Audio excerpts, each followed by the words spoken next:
Voilà, la glycine, c'est vraiment une fleur vraiment extraordinaire. C'est une fleur qui est vraiment magnifique.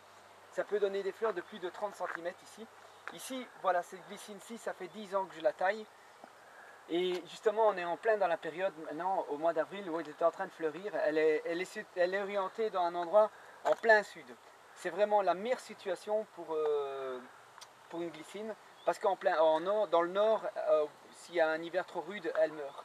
Ici, ben, c'est énormément de travail pour obtenir une glycine vraiment comme ça, parce que, vous voyez ici, vous avez d'abord le tronc ici.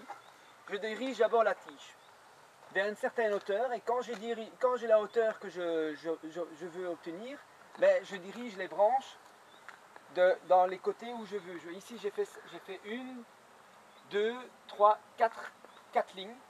Et après, je dirige chaque fois vers 3-4 mètres de cette direction-ci.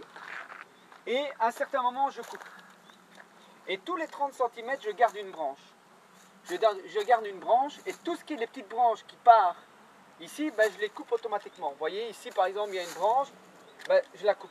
Et il faut chaque fois tailler une glycine plus ou moins tous les 15 jours. Je sais que c'est beaucoup de travail, mais c'est grâce à ça qu'on obtient une glycine aussi belle de cette qualité-là. Maintenant, cette glycine-ci a été greffée. On voit bien le tonneau greffe ici. Dans la plupart des magasins, on vend des glycines qui sont non greffées. Et le problème avec les glycines qui sont non greffées, ben, il faut plusieurs années avant qu'elles fleurissent. Il faut minimum 5, 6, 7 ans avant qu'elles fleurissent. Et souvent, ben, les gens ils sont déçus, ils coupent la glycine et ils la jettent à la poubelle. Ben, voilà, ici, ben, ce qu'il faut faire, il faut acheter des glycines qui sont greffées. Les glycines qui sont greffées fleurissent directement la première année. Et ce qu'il faut faire aussi, il faut tailler absolument tous les 15 jours, tous les 3 semaines.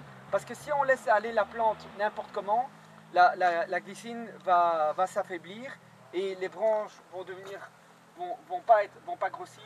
Et ce qui va se passer, si on laisse la glycine aller n'importe comment, et un jour, si on coupe une grosse branche ici beaucoup trop fortement, ce que ça peut faire, ça va la blesser et elle peut mourir à cause d'une cicatrice qui est beaucoup trop importante. Et c'est pour ça qu'il faut chaque fois la tailler et la diriger.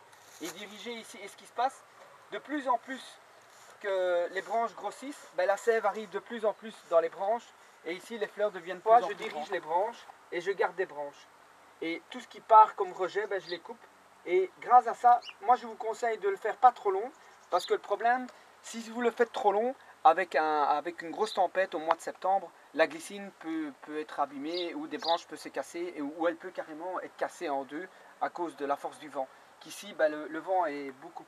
Ne sait pas la glycine est du côté ici en plein nord. Vous voyez très bien qu'elle n'est pas encore fleurie et il lui faudra plus de temps avant de fleurir. Maintenant ici d'ici une quinzaine de jours elle va fleurir. Ça c'est l'avantage, c'est de mettre les glycines en plein nord. Il y a un risque qu'elle meure. Voilà, ici aussi en plein nord aussi il y a plus d'humidité et le problème c'est les champignons qui se fait à la base de la glycine et c'est ce que j'ai eu comme problème avec celle-ci. Elle a failli mourir l'année passée, il y a 2 ans. Et j'ai dû couper la partie qui était malade, qui était ici. J'ai dû couper la partie malade et ici, elle a repris, j'ai eu de la chance, mais vous voyez, on voit très bien quand il n'y a pas de feuilles, quand elle n'est pas en fleurs, on voit très bien comment elle a été taillée. Et chaque année, ben, elle deviendra de plus en plus belle. Maintenant, cette glycine-ci, elle a plus ou moins 4 ans que j'ai replanté. Maintenant, celle-ci, elle a 3 ans. Elle a 3 ans.